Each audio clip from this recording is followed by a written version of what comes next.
구독과 좋아요는 저에게 모두 다 큰 힘이 됩니다. 안녕하세요. 거북이의 별책 부록의 거북이입니다. 우리 몸에는 내 인생을 바꿔줄 기적의 물질이 7가지가 있다고 해요. 이 물질들은 뇌에 매우 중요한 역할을 하기 때문에 의욕을 높이고 일하는 방식도 바꾸며 나아가 인생까지 바꿔주는 물질인데요. 오늘은 늙지 않는 불로장생의 몸을 만들어주고 행복을 극대화시킬 수 있는 물질에 대해 가바사와 시운 저자의 당신의 뇌는 최적화를 원한다와 함께 알아볼게요.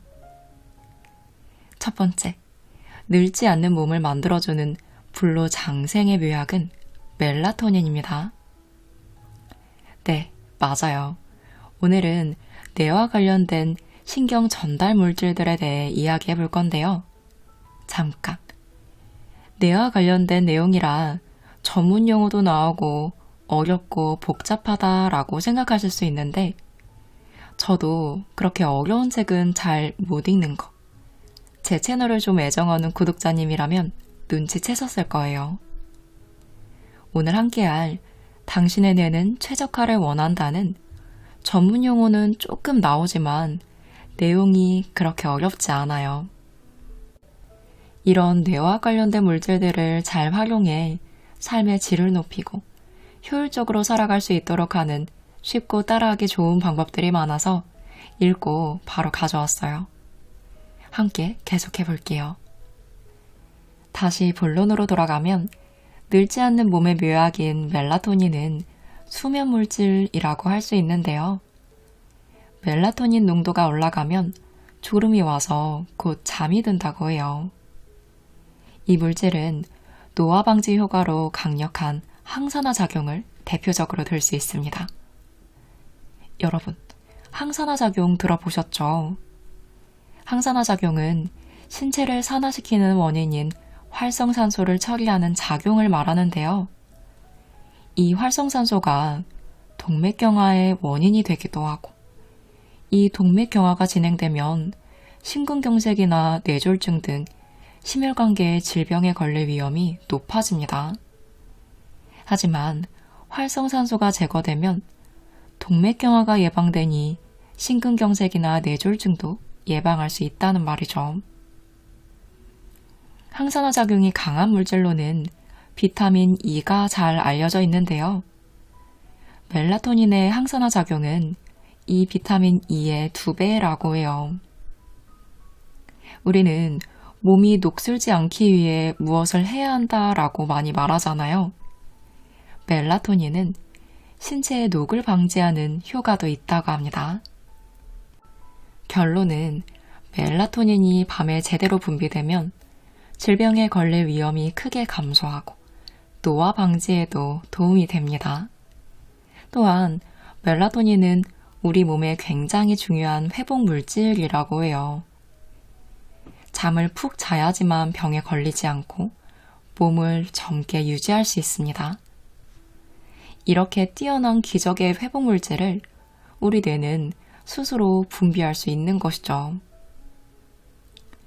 멜라토닌이 불로장생의 묘약이라고 하면 어떤 분은 그럼 멜라토닌이 들어간 건강식품을 잘 챙겨 먹으면 되겠네요 라고 생각하실 텐데요. 건강 보조식품을 통해서만 섭취하면 뇌에 있는 물질을 충분히 공급할 수 없다고 해요. 늙지 않는 몸은 내 안에서 만들어진다는 것 꼭 기억하시기 바랍니다. 건강 보조식품으로 섭취하기보다는 멜라토닌이 잘 나오는 생활과 행동을 하는 것이 훨씬 중요합니다. 우리의 생활 습관을 조금씩만 수정하며 깊은 잠을 잔다면 몸과 마음의 피로가 제대로 풀리며 그래야 내일도 활동할 기운이 난다고 해요. 그렇다면 멜라토닌이 제대로 분비되기 위해선 몇 시간을 자야 좋을까요? 수면 시간은 너무 짧아도 길어도 좋지 않을 텐데요. 수면 시간과 우울증 발병을 조사한 연구에 따르면 수면 시간이 7시간 정도인 사람이 우울증 위험이 가장 적었다고 해요. 하지만 수면 시간은 개인차가 있어서 꼭 바람직한 수면 시간이 정해져 있는 것은 아닌데요. 중요한 것은 아침에 일어났을 때 잘 잤다 하고 느끼는 것입니다. 이 느낌이 수면의 질과 양이 적절하다는 증거라고 해요. 잘 잤다는 느낌을 수면감이라고 하는데 이것은 시간의 길이가 아니라 수면감의 여부가 더 중요한 것입니다. 꽤 오래 잔 것 같은데 일어나기 힘들 때가 있는 반면 그렇게 오래 자지 않은 것 같은데도 푹 잔 느낌이 들며 되게 개운할 때가 있어요. 개운하게 자기 위해서 그리고 멜라토닌을 제대로 분비하기 위해서는 자기 전 이렇게 하는 것이 좋다고 합니다. 첫째, 침실을 깜깜하게 하고 주무세요. 둘째, 자기 전 어두운 방에서 긴장을 풉니다. 셋째, 밤 늦은 시간에 잡지나 책을 읽지 않습니다. 넷째, 자기 전 스마트폰, 컴퓨터, 게임을 하지 않습니다. 다섯째, 아침에 햇볕을 충분히 쬐입니다.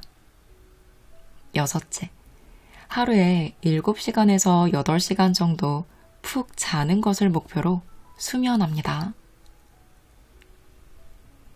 잠을 잘 못 드는 불면은 노화뿐만 아니라 몸과 마음에 병이 찾아오는 징조일 수 있다고 해요.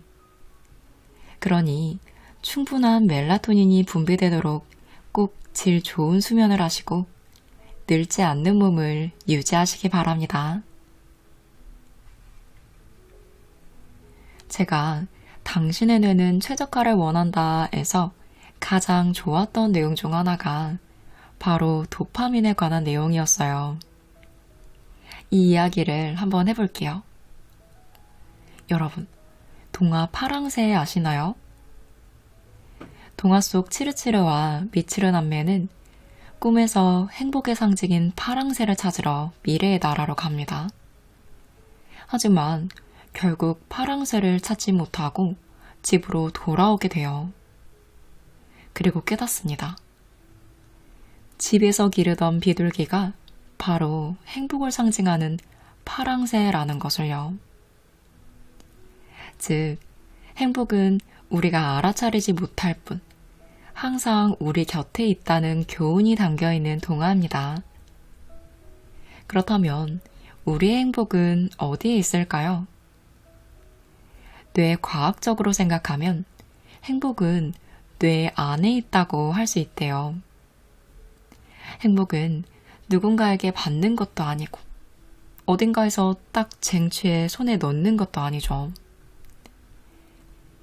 인간의 뇌에는 도파민이라고 하는 행복을 만드는 물질이 있는데 이것이 분비될 때 우리는 행복을 느낀다고 해요. 즉, 도파민의 분비는 행복이라는 거죠. 이 말은 행복해지기 위해서는 도파민을 분비시키는 방법을 알아야 한다는 말이기도 한데요. 그래서 도파민은 행복 물질로 불리기도 합니다. 그럼 도파민은 어떻게 분비될까요? 도파민은 목표를 달성할 때 분비된다고 해요.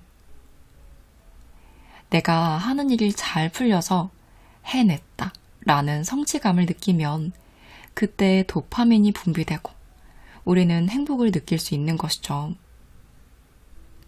근데 재밌는 건 이 도파민은 성취했을 때뿐만이 아니라 목표 달성을 위해 계획을 세우잖아요. 이 계획을 세울 때부터 분비된다고 해요. 재밌는 건 이것이 잘 생각해보면 우리가 좋아하는 시크릿의 끌어당김의 법칙과도 연결이 된다는 거예요. 어떻게 연결이 되는지 보세요. 행복 물질인 도파민이 팡팡 나오는 7단계가 있는데요. 이 단계를 거치고 나서가 아니라 거치면서도 행복해질 수 있다고 합니다. 먼저 1단계는 명확한 목표를 세우는 거예요. 보통 도파민이 분비되면 가슴이 두근거리면서 설레는데요. 이런 순간을 찾으면 도파민이 나오는 시점을 파악할 수 있습니다. 우리가 복권 살 때를 한번 생각해 볼게요. 우리가 복권을 살 땐 가슴이 두근거리는 시점이 2번 정도 있는데요.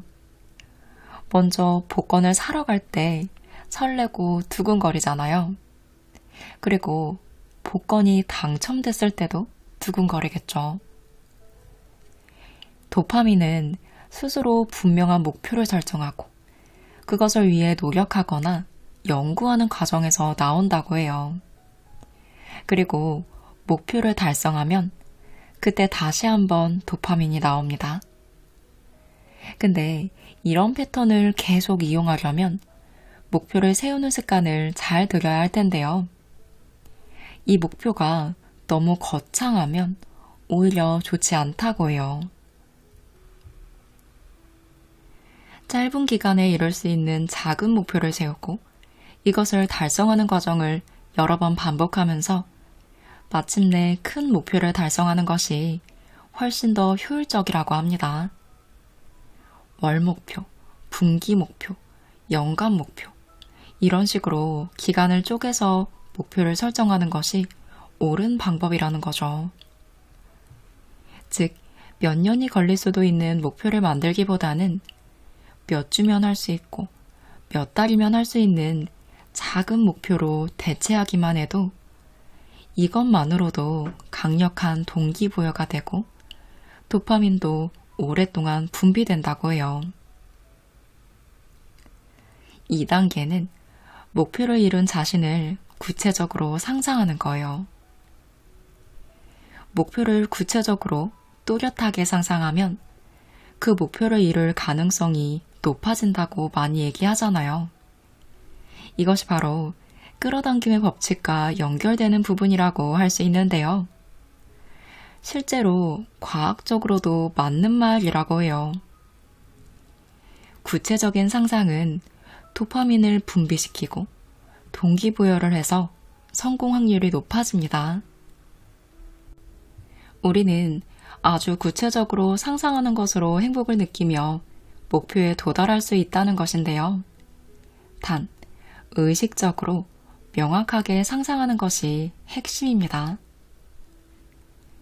우리가 목표를 달성한 자신을 상상할 때 얼마나 가슴이 두근거리고 설레는지에 따라 도파민 분비량이 달라진다고 해요.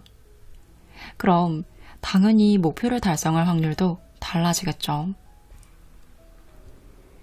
내가 원하는 긍정적인 이미지를 동영상으로 만들 수 있을 정도로 구체적으로 상상해 보세요. 맞아요. 분명 쉽지만은 않으실 거예요. 하지만 그 정도로 자세히 상상해야 효과가 있습니다. 꿈은 생생하게 상상하는 순간 실제로 절반은 이루어진 것이나 다름없다고 정신과 의사이자 저자인 시오는 말합니다. 3단계. 목표를 자주 확인하세요. 우리가 만든 목표를 종이에 쓴다거나 사진으로 꾸며서 자주 볼 수 있는 곳에 두고 수시로 보세요. 보고 확인하면서 목표를 이룬 자신의 모습을 상상하며 히히 하고 웃으세요. 이렇게 하면 도파민이라는 의욕이 마구마구 분비된다고 해요. 도파민은 그리 오랜 기간 분비되진 않아서 중간중간 보급해줘야 하는데요. 이것을 위한 가장 손쉬운 방법이 바로 목표를 반복적으로 확인하는 것이라고 합니다. 4단계. 즐겁게 실행합니다. 타이거 우즈는 어느 날 한 인터뷰에서 골프에서 우승한 이유를 한마디로 말하면 뭐죠? 라는 질문을 받습니다. 이에 대해 타이거 우즈는 딱 한마디로 대답했어요. Enjoy. 즐기는 거죠. 우즈는 사생활에서도 지나치게 즐기긴 하지만 프로로서 즐기는 이 자세는 본받을 만합니다. 이분뿐만 아니라 올림픽에서 메달을 획득한 세계적인 선수들도 모두 똑같이 말했어요. 긴장감을 즐겼어요. 경기에 서는 것만으로도 즐거웠습니다. 즐겁게 경기했어요. 실제로 좋은 결과를 낸 사람일수록 이렇게 말한다고 해요. 근데 의학적으로도 즐기며 실행할 때 도파민이 팍팍 나온다고 합니다. 그러면 동기부여가 확실히 될 수 있다는 것이죠. 인간은 쾌감 자극을 받으면 그 자극을 계속 원하게 된다고 해요. 또한 불쾌한 자극을 받으면 그것을 피하려 하겠죠. 예를 들어 책상에 같은 종류의 조각 케이크가 여러 개 있다고 해보죠. 이 중 실험 삼아 한 개를 먹었는데 이게 진짜 맛있었던 거예요. 이때 뇌는 쾌감 자극을 받습니다. 처음 먹은 케이크가 맛있었다면 그걸 다 먹고 나서도 다른 케이크를 또 먹으려고 할 거예요. 딱히 배고프지 않아도 먹고 싶다는 생각이 들겠죠. 이것은 뇌가 또 한 번 이 쾌감을 얻고 싶어 하기 때문인데요. 이때 나오는 것이 바로 도파민입니다. 반대로 첫 번째 먹은 케이크가 맛이 없다면 두 번째 케이크엔 손이 가지 않을 거예요. 뇌가 케이크로 인한 불쾌한 자극을 피하려고 하기 때문입니다. 자격증이나 이런 시험 공부를 할 때도 즐거운 마음으로 하면 도파민이 분비된다고 해요. 그럼 기억력도 좋아지고 빨리 습득하게 됩니다. 이렇게 학습 효과가 높아지면 거의 합격이 될 거라는 기쁨에 더 많은 도파민이 분비되고 이 시너지 효과는 좋은 결과를 나오게 하죠. 이렇게 어떤 일을 즐기며 하는 것이 최고의 성공 비결이라고 저자는 말합니다. 5단계. 목표를 달성하면 자신에게 상을 주세요. 프로야구 정규 시즌에서 우승한 팀은 뒤풀이에서 서로 맥주를 뿌리며 다소 요란하게 우승을 축하합니다. 아니 저렇게까지 난리 법석을 떨지? 하며 눈살을 찌푸리는 사람도 있지만 이렇게까지 떠들썩하게 축하하는 방식이 실제로 강력한 동기부여를 준다고 해요. 뇌는 먼저 우승한 사실에 기쁨을 느낍니다. 그리고 뒤풀이에서 축하하면 축하 파티에 대한 기쁨이 추가되죠. 이것들은 전부 뇌에 상을 주는 행위인데요. 그러면서 동료들과 기쁨을 나누고 다음 목표 달성을 위해 노력해야겠다는 마음을 굳히게 됩니다. 그러면 뇌는 또 우승을 하려고 도파민을 방출하게 되는 것이죠. 하지만 뇌에 상을 충분히 주지 못하면 뇌는 또 상을 받고 싶다는 의욕을 잃는다고 해요. 그러니 자신이 목표를 달성했다면 엄청나게 기뻐해야 합니다. 나 자신뿐만 아니라 가족들에게도 포함이 되겠죠. 나도, 가족에게도 작은 목표라도 달성했다면 그에 걸맞는 상을 주세요. 남들이 축하해주면 더욱 좋겠지만 그게 아니라면 자기 자신에게라도 상을 주세요. 갖고 싶었던 물건을 나에게 선물하듯 맛있는 것을 먹듯 엄청 기뻐하며 스스로에게 상을 주세요.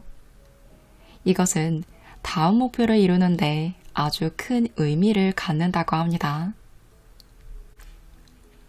6단계. 즉시 더 높은 목표를 새롭게 세우세요. 현재 자신에게 만족하며 현재 상태로 괜찮다고 생각하는 순간 도파민 분비가 멈추게 됩니다.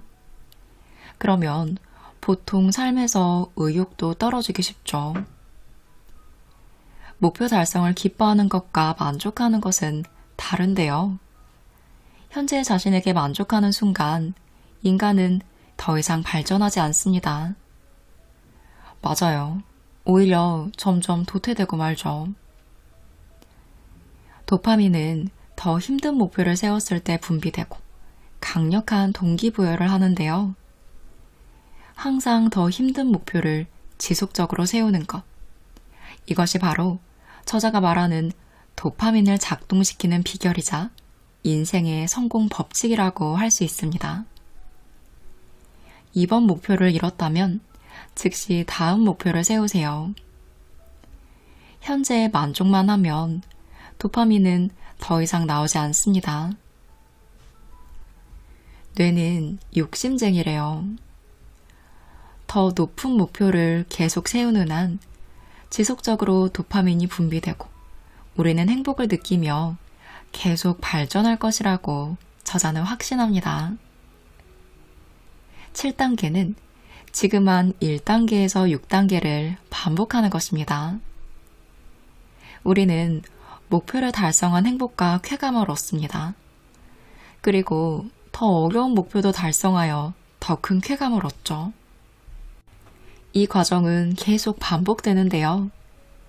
이 패턴을 반복하다 보면 성공 계단에도 올라가게 되고 나의 삶도 더 충실하게 보낼 수 있다고 해요.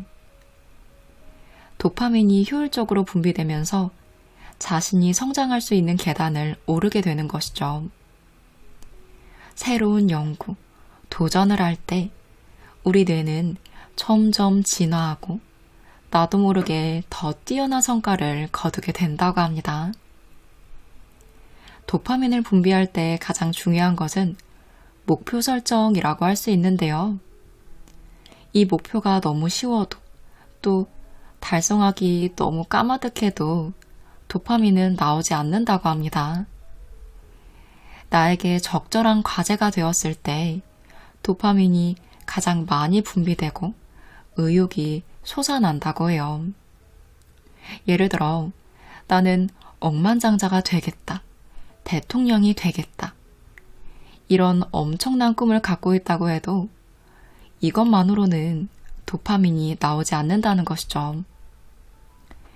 왜냐하면 너무 큰 꿈이기 때문입니다. 이보다는 큰 목표에 도달하기까지의 첫걸음을 지금 달성할 수 있는 작은 목표로 정해보세요.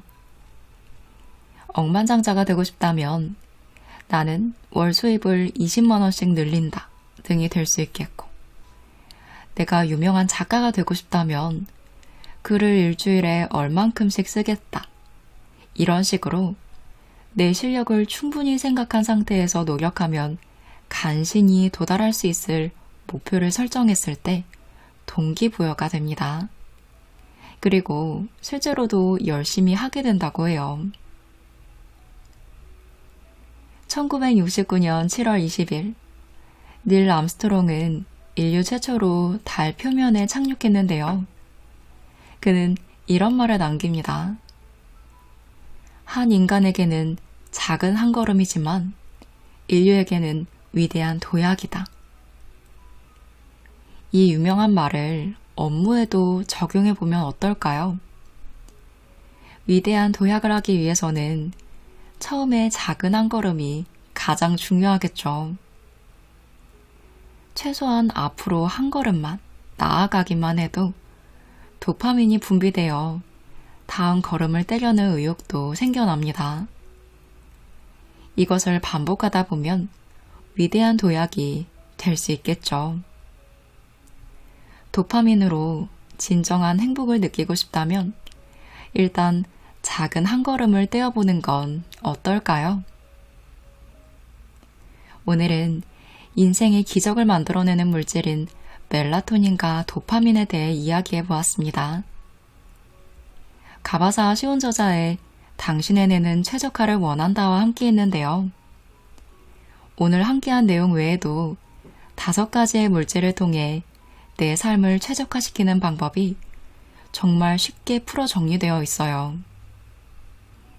내 인생을 발전시키며 삶의 질을 효율적으로 높일 수 있는 흥미로운 내용들이 많으니 참고해 보시면 좋을 것 같습니다.